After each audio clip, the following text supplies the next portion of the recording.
पाकिस्तान का एक डकैत पाकिस्तान की सरकार को ललकारते हुए, वो चैलेंज करते हुए कहता है कि एक लड़की है जो हिंदुस्तान आ चुकी है, उस लड़की को वापस पाकिस्तान लाया जाए।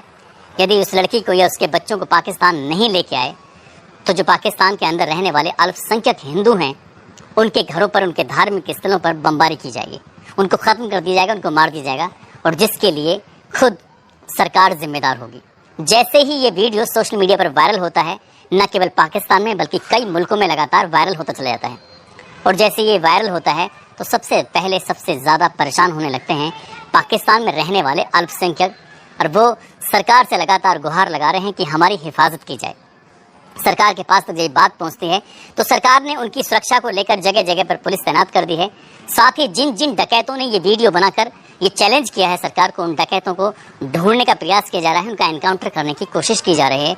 लेकिन कई दिन बीत चुके हैं और कई दिन बीतने के बाद भी ना तो वो डकैत हाथ लगे हैं और ना ही किसी की सुरक्षा की पुख्ता जिम्मेदारी ली गई है। लेकिन पाकिस्तान से भागकर जो हिंदुस्तान लड़की आई है, उसने कई लोगों की ज़िंदगी, जिएंगे मरेंगे क्या होगा, उनकी ज़िंदगी पर हमेशा के लिए सवाल खड़ा कर दिया है। 4 बच्चों की परवरिश कैसे होगी, उस पर भी कई तरह के सवाल खड़े कर दिए हैं। साथ ही लगातार जिस तरह से टीवी पर एक के बाद एक लगातार इंटरव्यू दे रही है, उससे भी अपनी जो इसकी खुद की विश्वसनीयता है, उस पर भी कई तरह के सवाल खड़े हो रहे हैं। आज कहानी उन लोगों की है जिनका पूरे इस घटनाक्रम में कोई दोष नहीं है, लेकिन उनकी जान पर बाजी बनाई है।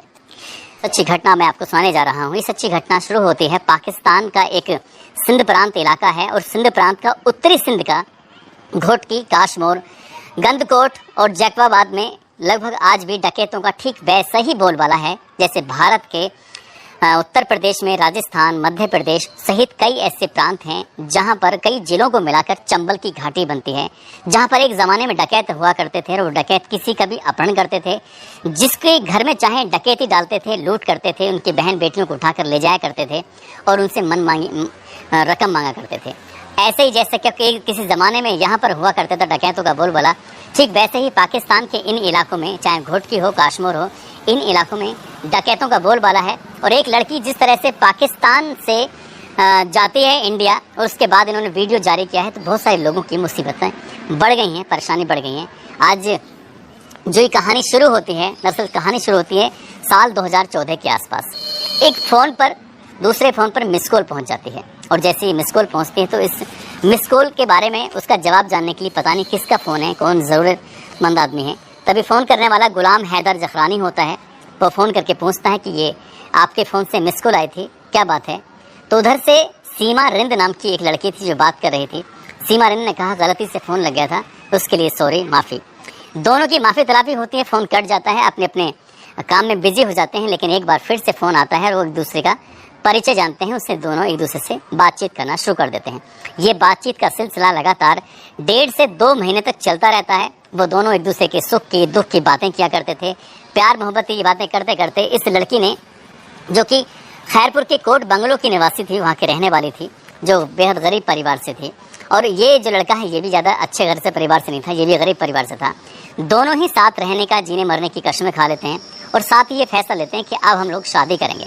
लेकिन जैसे ही सीमा रिंद ने अपने परिवार वालों से शादी के बारे में बात की तो उसे पता था कि मेरे घर वाले किसी भी कीमत पर इस शादी को लेकर राज़ी नहीं होंगे। इसलिए उसने गुलाम हैदर जखरानी से बातचीत की और वो साल 2014 में भाग जाती है।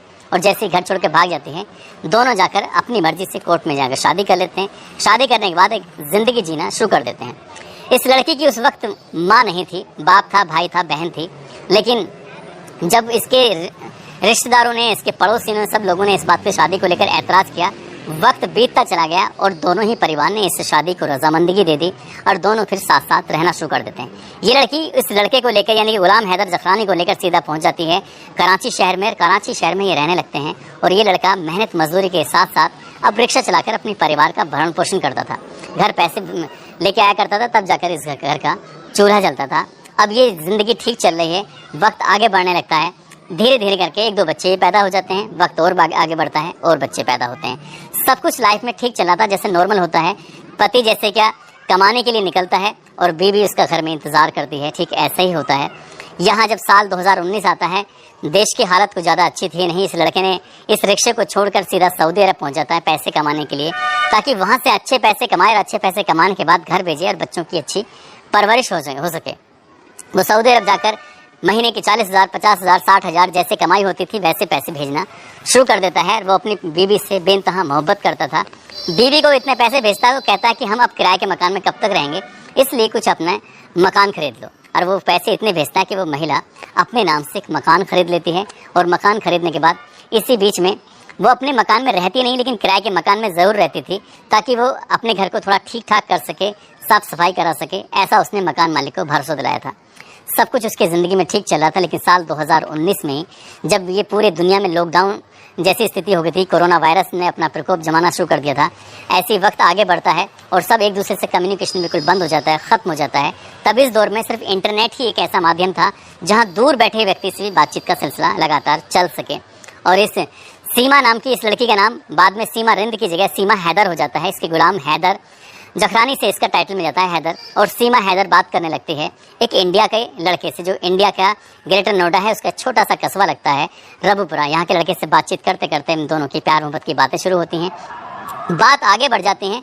इसके बाद ये दोनों एक दूसरे से मिलने का फैसला लेते हैं और वो लड़की किसी तरकीब से पहुँच जाती है नेपाल और वहाँ पे लगभग 7 दिन तक रहते हैं। और 7 दिन रहने के बाद पति पत्नी के रूप में रहते हैं। उसके बाद वो यहीं से फैसला लेते हैं कि क्यों ना अब हम लोग भी वैसे ही रहें, साथ जैसे पति पत्नी के रूप में रहते हैं। लेकिन सीमा हैदर ने शायद अपनी ज़िंदगी का पुराना किस्सा बताया नहीं था। वापस वो पाकिस्तान पहुंचते और वहां जाने के बाद अपनी ज़िंदगी के जो दबे हुए पन्ने थे, जो अपना इतिहास था, उसके बारे में बताते हैं कि उसको 4 बच्चे भी हैं। तो सचिन कहता है कि ठीक है, कोई दिक्कत नहीं, कोई परेशानी नहीं, तुम 4 बच्चों को लेकर इंडिया आ सकती हो। लेकिन इस लड़की ने इतनी चालाकी से वो पाकिस्तान से सीधा दुबई पहुंचती है, दुबई से नेपाल पहुंचती है, नेपाल से फिर इंडिया आती है। इंडिया के रबुपुरा में आने के बाद बाकायदा आराम से रह रहे थे, किसी को इस बात की कानो कान भनक नहीं थी।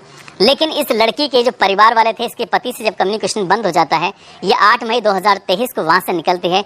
10 मई 2023 को FIR यानी कि गुमशुदगी दर्ज होती है, ताकि इस लड़की के बारे में पता चल सके जो 4 बच्चों के साथ अचानक से गायब हो गई थी। उधर पुलिस इसको तलाश करने की कोशिश कर रही थी, इधर ये अपने प्रेमी के साथ 4 बच्चों को लेकर एक रबुपुरा के एक किराए के मकान में रह रही थी। सब कुछ इनकी ज़िंदगी के मुताबिक चल रहा था। लेकिन अचानक से ही इसके ये फैसला लेते हैं कि हम लोग अब शादी कर लेते हैं। और जो शादी का फैसले की बात आती है, तभी बात पहुंच जाती है वकील के माध्यम से पुलिस तक, और पुलिस इनको गिरफ्तार करती है। साथ ही उस लड़के यानी कि सचिन को गिरफ्तार करती है, उसके पिताजी को गिरफ्तार करती है और गिरफ्तार करने के बाद जेल में डाल देती है। और इनसे फिर पूछताछ की जाती है। प्रथम दृष्टया पूछताछ से पता चलता है कि लड़की जो बोल रही है वो सच बोल रही है, इसलिए इनको जमानत मिल जाती है। और जमानत मिलने के बाद जैसे ही लड़की घर पहुँचती है, इसके बाद रबुपुरा में मीडिया वालों का जमघट लगता है। जितनी भी न्यूज़ लोग वहाँ से कवर करते हैं वो सोशल मीडिया पर लगातार वायरल होनी शुरू हो जाती हैं। और जैसे ही ये न्यूज़ लगातार वायरल हो रही थी, तो इसके बाद ये न केवल भारत बल्कि भारत की सीमाओं को पार करती हुई दुनिया भर के मुल्कों में फैल जाती है। और जब यही सूचनाएं ये पाकिस्तान के उन इलाकों में फैलती है जिन इलाकों में डकैत रहते हैं, डाकू रहते हैं, जिनकी बिरादरी से ये ताल्लुक़ रखती है महिला, फिर वो सीधे सीधे वीडियो जारी करके कहते हैं कि यदि ये विदेश मंत्री होते हैं, पाकिस्तान के सांसद होते हैं, वहाँ की सरकार होती है, उनको संबोधित करते हुए वीडियो बनाया जाता है। जो डकैत होता है राणा सर, वो साफ साफ कहता है कि मेरी ये जो लड़की है जो पाकिस्तान की है, इसको हिंदुस्तान से वापस बुलाया जाए, इसके बच्चों को भी वापस बुलाया जाए। यदि सीमा नहीं आना चाहती तो कोई बात नहीं, कम से कम उसके बच्चों को बुलाया जाए। यदि ऐसा नहीं हुआ तो जो भी अलग अलग इलाके हैं उत्तरी सिंध के, घोटकी हो, काश्मीर हो, गंदकोट हो, जैकोबाद हो, जहाँ पर हिंदू लोग रहते हैं, हिंदू समुदाय के लोग रहते हैं, जो बिजनेस करते हैं, अलग अलग तरह के बिजनेस करते हैं, जो अपना जीवन यापन कर रहे हैं, चाहे वो एक और इलाका है रहर की दरबार, वहाँ इसको वाक़ात इलाके में बोला गया है साफ साफ कि इसको हमने टारगेट किया हुआ है। जो कि साल 1866 में यहाँ संत राम दास पैदा हुए थे, उनके बाद उनकी मज़ार बन गई, जहाँ पर सैकड़ों की संख्या में हिंदू समुदाय के लोग जाते हैं। इंडिया से भी वहाँ पर सैकड़ों लोग इस मज़ार पर जाते हैं, ताकि यहाँ पर जो इनका धार्मिक कार्यक्रम होता है उसको। इन डाकुओं ने चेतावनी दी है कि जो रहर की दरबार है उसको हम बम से उड़ा देंगे। यही नहीं, जो हिंदुओं के घर हैं, उनके परिवार हैं, उनको भी बम से उड़ा देंगे। इन लोगों की जान को खतरा है। और जैसे ही सोशल मीडिया पर वीडियो आता है, उसके बाद पाकिस्तान की सरकार में कहीं ना कहीं खौफ पैदा होता है। और उससे ज़्यादा खौफ पैदा होता है उन बेकसूर लोगों के जहन में जो एक अच्छी ज़िंदगी जीने की कोशिश कर रहे थे, शांत प्रिय ज़िंदगी जीने की कोशिश कर रहे थे। और इस लड़की ने न केवल अपनी वजह से अपने 4 बच्चों की ज़िंदगी को भी अंधेरे में ला के डाल दिया है, वैसे ही न जाने कितने हज़ारों की या लाखों की संख्या में जो लोग हैं उनकी ज़िंदगी को भी इसने कहीं ना कहीं अंधेरे में डाल दिया है। वो लोग सरकार से वीडियो बना कर अपील कर रहे हैं कि हमारी जान को खतरा बना हुआ है। उसके बावजूद भी हालांकि पाकिस्तान की सरकार तो चेत रही है, कोशिश कर रही है। जिन जिन लोगों ने ये वीडियो बनाया है उनके हाथ में AK-47 है, उनके हाथ में ग्रेनेड लगा हुआ है, बम लगे हुए हैं, वो बाकायदे इस बात का ऐलान कर रहे हैं, और ऐलान होने के बाद भी घबराहट होना जाहिर सी बात है, लाजमी है। सरकार या पुलिस किस किस की हर वक्त हिफाजत करती रहेगी, कोई भी सरफराज जाएगा, किसी को मार देगा, लेकिन इसकी जिम्मेदारी का जो कोई व्यक्ति मारा जाता है उसकी जिम्मेदारी का जो ताज है वो जाहिर सी बात है सीमा हैदर के ही सर बनना चाहिए। लेकिन सीमा हैदर यहाँ इंडिया के रबूपुरा में बैठकर एक मीडिया वालों को, चाहे वो सोशल मीडिया वाले हों, चाहे वो बड़ी मेन स्ट्रीम मीडिया वाले हों या प्रिंट मीडिया वाले हों या रेडियो वाले हों, उनको बाकायदे जो अपना इंटरव्यू दे रही है उस इंटरव्यू में से अपने आप को बताती है वो कक्षा 5 तक पढ़ी लिखी है, लेकिन जो बोलचाल का तरीका है उसका ऐसा लगता है कि बहुत ज़्यादा पढ़ी लिखी है। कई लोग उसे जासूस के तौर पर देख रहे हैं, तो कई लोग ये देख रहे हैं कि ये ऐसा ना हो कि इसकी वजह से जो सचिन के परिवार वाले हैं इनकी जान को खतरा हो जाए। कई लोग ये भी देख रहे हैं कि ऐसा ना हो कि आसपास के लोगों का इसमें माहौल ख़राब हो। पत्रकार वहाँ जाते जरूर हैं, लेकिन बेतुके सवाल पूछकर माहौल को बेवजह ख़राब करने की लगातार कोशिश कर रहे हैं। और जैसा यहाँ हो रहा है ठीक वैसा ही पाकिस्तान में हो रहा है। जो इसके परिवार के, इसके दोस्त, पुराने दोस्त जो कभी चैटिंग वगैरह की होगी, उन लोगों को ढूंढ ढूंढ के बताने की कोशिश की जा रही है कि ये जो लड़की है सीमा हैदर, इसका कैरेक्टर अच्छा नहीं है, इसका कई लोगों से अफेयर रहा है, सोशल मीडिया पर इस तरह से ये एक्टिव रहती है और नए नए लोगों से बातचीत करती थी। एक सीधे साधे इंसान के सचिन को इसने अपने जाल में फंसाकर उसके पास यहाँ पहुँच जाती है और उस लड़के को भी कहीं ना कहीं खतरे में डाल देती है, और इसके साथ साथ उन्हें अपने 4 बच्चों को भी खतरे में डाल देती है। लेकिन जिस तरह से ये जेल से रिहा हो जाती है, उसके बाद पुलिस और प्रशासन, सरकार इसको पूरी तरह से फ्री छोड़ देती है। मीडिया वाले आते हैं और अपने अपने तरीके से सवाल जवाब करके लगातार सोशल मीडिया पर जो वीडियो अपलोड कर रहे हैं उससे कई तरह का माहौल भी खराब हो सकता है। और ऐसा भी हो सकता है जिस तरह की पुलिस की वहाँ पर मौजूदगी है ही नहीं, उससे कहीं ना कहीं सीमा की जान को भी खतरा हो सकता है।